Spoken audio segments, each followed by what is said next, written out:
everybody, it's Lavender Town, and today I'm going to be taking gritty, scary, and dark games and turning them into E for Everyone kids games and basically making the box art and a pitch for how you would do that. So I am starting with Bioshock, one of my very favorite games.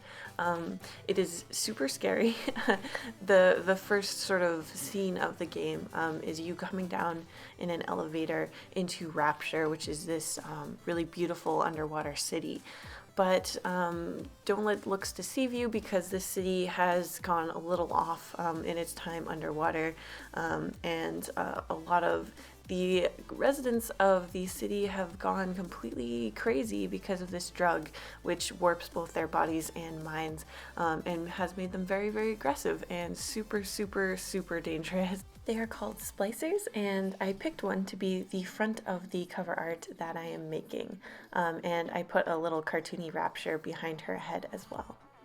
So basically, how I think you could make Bioshock into a kids game is you just have to go a little bit before the whole society of Rapture completely fell apart. I would think it'd be some kind of party sim where you have to go to a dance party or something like that, and you'd have to go back to when Rapture was okay and not totally crumbling.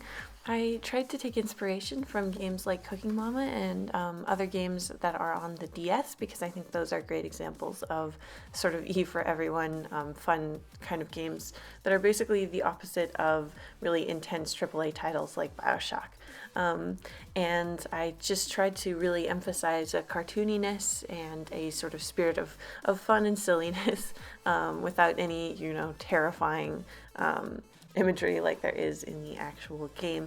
I also tried to choose calmer colors, and I tried to make them a little bit brighter and more candy coated than the desaturated, frightening sort of colors of the original Bioshock. And I did a little bit of hand-drawn type. I find typography very difficult, so this is the part that I'm the least happy with, but overall I was pretty happy with how this one came out. I really tried to make it seem like this could possibly be a real game, if someone didn't know that, Bioshock is while it is a real game, it's a completely different kind of game. For the shading, I used hard cell shading, but that's basically just a touch darker and warmer than the color underneath, which I kind of took from the way that, again, games like Cooking Mama, their cover art is usually very clean like this with a cell shaded art. So I just tried to sort of replicate that sort of look to sell it even more. And I think that it turned out looking pretty authentic. Of course, there's little tweaks and things that I would like to do throughout. And I think a lot of those Nintendo games actually use like vector art so that everything is perfectly smooth. But overall, yeah, I thought that this was a really fun thing to do. So here you can see the final fake DS cover that I made. I'm pretty happy once everything's all on it. And as you can see, this is a version of Bioshock that's E for Everyone somehow. Next up is another one of my absolute favorite games. This is Fallout. I'm basing this off of Fallout 3 and Fallout New Vegas, which are, I think, incredible games. And I really love them. But again, these are really, really dark and gritty. Maybe not so much as Bioshock, which almost has a horror kind of vibe. Whereas Fallout is more of a straight up adventure game, but it is pretty grim. In basically every Fallout game, you are starting out in a sort of total nuclear wasteland, because there's been a serious war and devastating weapons were used, and now everything is all messed up, and there's no good water or plants around anymore, and you're living a very harsh life. And there's a lot of different characters that are trying to kill you, or mess with you in some way. The most common you see in a lot of these games are the raiders, and they're just basically people who live in sort of these tribes on the outskirts of the towns, and they just kind of exist to mess you up.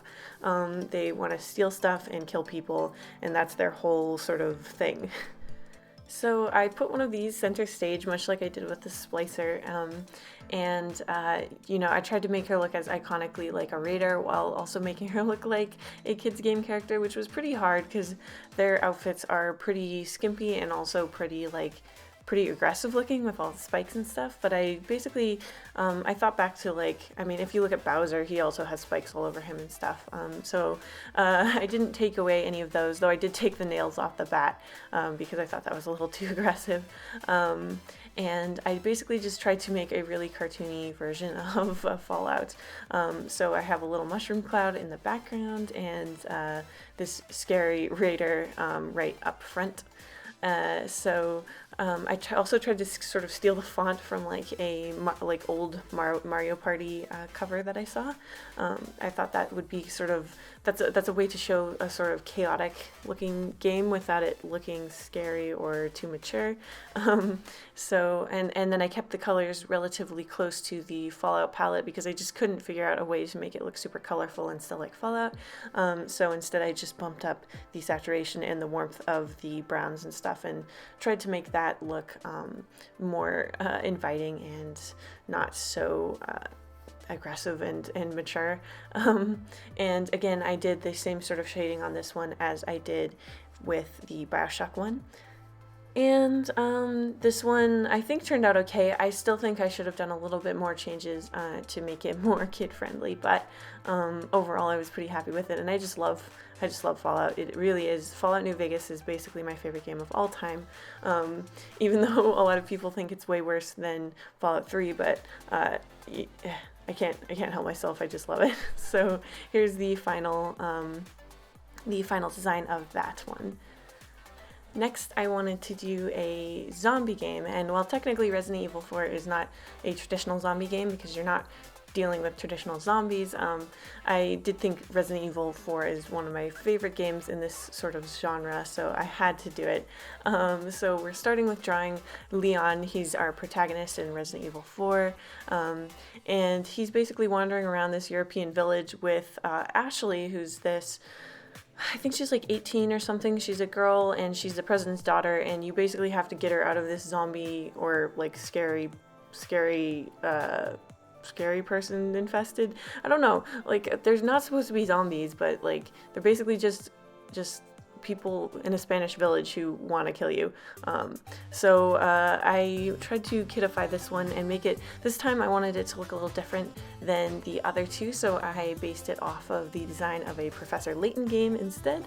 I thought about totally taking this style with like the little dot eyes and everything, but I decided for consistency throughout this series of drawings that I would go back to my sort of normal cartoony style. I had to change the name because Resident Evil sounded too scary and mature, so now it's Resident Stinky, and basically the plot is that Leon is taking Ashley, who is now a baby because she's famously sort of a kind of useless escort mission character. She really doesn't, like, she'll stand right in front of your between your gun and the enemies that want to kill her, and she's really good at getting herself killed, so I thought she might as well just be a cute baby instead. And now there's just one zombie guy. He's sort of a classic cartoony zombie, and he's the central conflict of the game is that he's just really smelly, and Leon's supposed to keep him away from the baby because he's gonna stink up the baby. So that's our new Resident Evil plot. And I gave Leon a Nerf gun. It's actually a Zerf gun for zombie purposes, but obviously it's not gonna hurt our zombie friend here. And yeah, like I said, I'm basing it off of sort of Professor Layton games, so I did this little triptych thing that I saw in the design of a Professor Layton game, and I also named each of the characters on the thing, which is also something I was seeing in those designs, and I thought it was really cute. And again, the type was giving me the most struggle, but overall I think it turned out passable, which is, I guess, okay.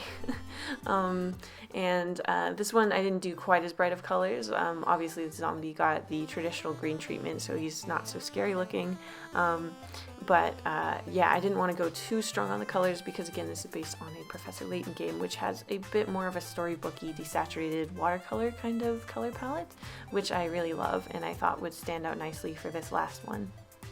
I gave Ashley a green plaid swaddle instead of, I don't know, a more normal blanket of some kind just to make it sort of reminiscent of her skirt. Yeah, man, a lot of good memories of putting Ashley in dumpsters and basically just trying to keep her alive despite her best efforts. So yeah, I really do think the game would actually be easier if she was literally a baby that you could hold. Because she's one of the most difficult escort characters that I've ever played with to actually keep alive.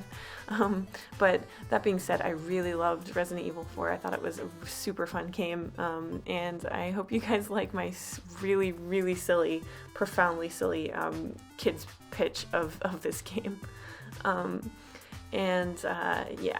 So this one's just about done. I'm doing the shading again in a sort of cel shaded way, and here is the final cover in all of its glory.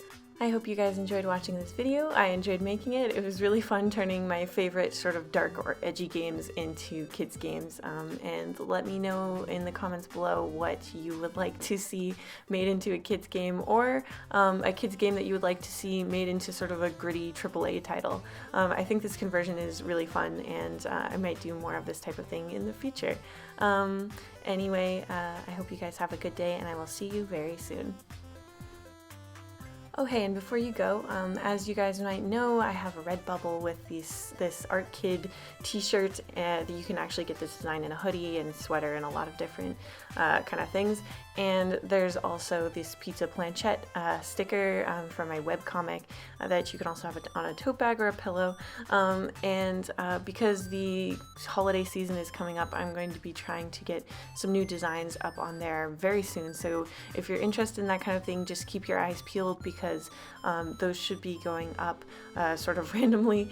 So yeah, I just wanted to let you guys know that that's a thing that's happening. Alright, cool. See you later. Thank you to my patrons, including Blep, Code, Ellie Quiznak, Miss Misu, Christy Stewart, Paynamel, Elizabeth Albin, Calpompon, Sergeant Pendulum, Lovely, Lachlan MD, Mystic, Vilka, Enzo Jobert, Yaboy ST, Adrian Delport, JJ, Laura Buter, Riley James, Superpixel, Angela Taylor, Hallman Kearney, Blah, Addie Visual, and @Live Likes to Draw. If you would like to become a patron, there's a link on the end card. Thank you guys so much for your support, and I'll see you next week.